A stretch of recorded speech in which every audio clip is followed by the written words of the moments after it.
వైఎస్ఆర్సీపీ నేతలపై కూటమి ప్రభుత్వ వేధింపులు రోజు రోజుకు పెరిగిపోతున్నాయి.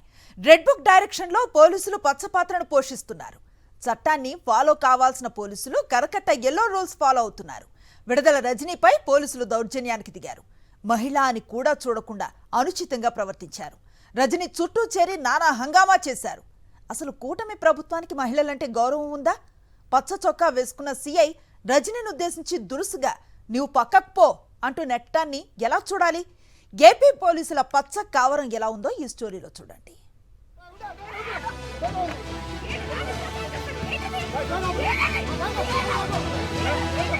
మాజీ మంత్రి విడుదల రజనీపై పోలీసులు దౌర్జన్యం చేశారు.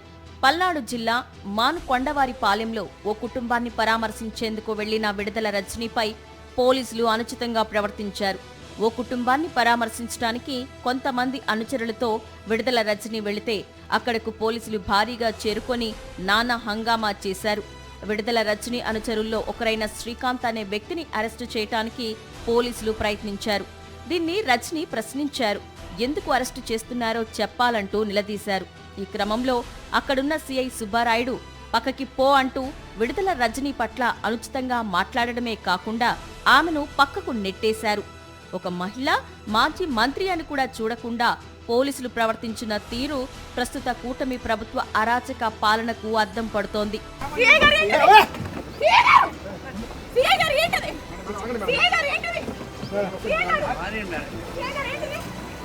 పోలీసుల తీరుపై తీవ్ర స్థాయిలో మండిపడ్డారు విడుదల రజనీ. తన పట్ల సీఐ సుబ్బారాయుడు అనుచితంగా ప్రవర్తించాడని ఆవేదన వ్యక్తం చేశారు. వైఎస్ఆర్సీపీ క్యాడర్ పైన, తన కుటుంబం పైన ఎన్ని కేసులు పెట్టినా భయపడేది లేదన్నారు మాజీ మంత్రి విడుదల రజనీ.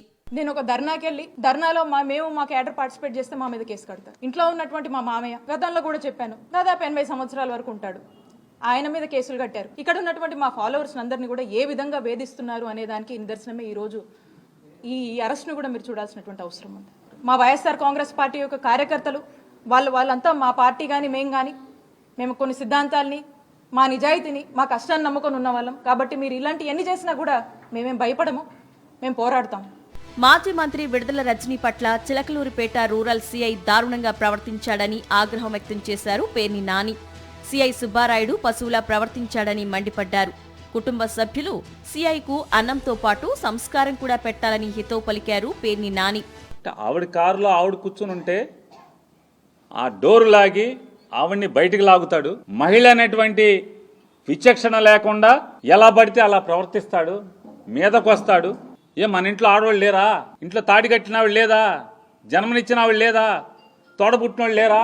ఎలా పశువులాగా ప్రవర్తిస్తాం? చంద్రబాబు నాయుడు, పవన్ కళ్యాణ్ లేదా లోకేష్ వాళ్ళని సంతృప్తి పరచడానికి మీరు ఎన్ని కేసులు పెట్టినా తగ్గేదేవాడు లేదు కదా.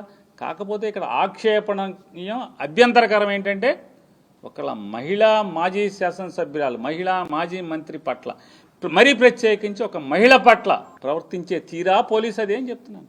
కూటమి ప్రభుత్వం మహిళలపై అక్రమ కేసులు పెడుతోందని మండిపడ్డారు మాజీ మంత్రి అంబటి రాంబాబు. పోలీసులు రాజకీయ ఒత్తిడితో అక్రమ కేసులు పెట్టి అరెస్టులు చేస్తున్నారని ఫైర్ అయ్యారు. కంతేరులో దళిత మహిళను రాజ్యాంగానికి విరుద్ధంగా అరెస్టు చేశారని, దీనిపై న్యాయ పోరాటం చేస్తామన్నారు అంబటి రాంబాబు. ఈ కల్పనని రాత్రి 3:30కి అరెస్ట్ చేశారు. ఇంతేకాకోకుండా కృష్ణవేణి అనే ఆమెని, సోషల్ మీడియా ఆమెని మొన్న పల్నాడు పోలీస్ స్టేషన్లో అరెస్ట్ చేసి రాత్రి 2 గంటలకు విచారించారు. చట్టాన్ని వ్యతిరేకించినా, చట్ట పరిధిలో పని చేయకపోయినా వాళ్ళు చెప్పిన వాళ్ళు ఎవరు కనపడరు, వీళ్ళే దొరుకుతారు. అరచేతిని అడ్డుపెట్టి సూర్యకాంతి నాపలేరు. అరెస్టులను సాగించి జగన్ శక్తి నడ్డలేరు. జగన్ శక్తి పెరుగుతుంది, జగన్ సైన్యం పెరుగుతుంది, దినదిన ప్రవర్ధమానంగా పెరుగుతుంది. మళ్ళా తిరిగి ఈ రాష్ట్రంలో జగన్ సైన్యందే రాజ్యమవుతుంది. మహిళా మాజీ మంత్రి మీదనే పోలీసులు దాడి చేస్తున్నారంటే ఏపీలో మహిళలకు భద్రత ఎలా ఉందో అర్థం చేసుకోవచ్చు. కంచే చెరును మేసినట్లు రక్షణగా ఉండాల్సిన పోలీసులే మహిళల మీద దాడి చేస్తే ఏమనాలి? కూటమి ప్రభుత్వంలో శాంతి భద్రతలకు విడుదల రజనీ మీద దాడి అద్దం పడుతుంది.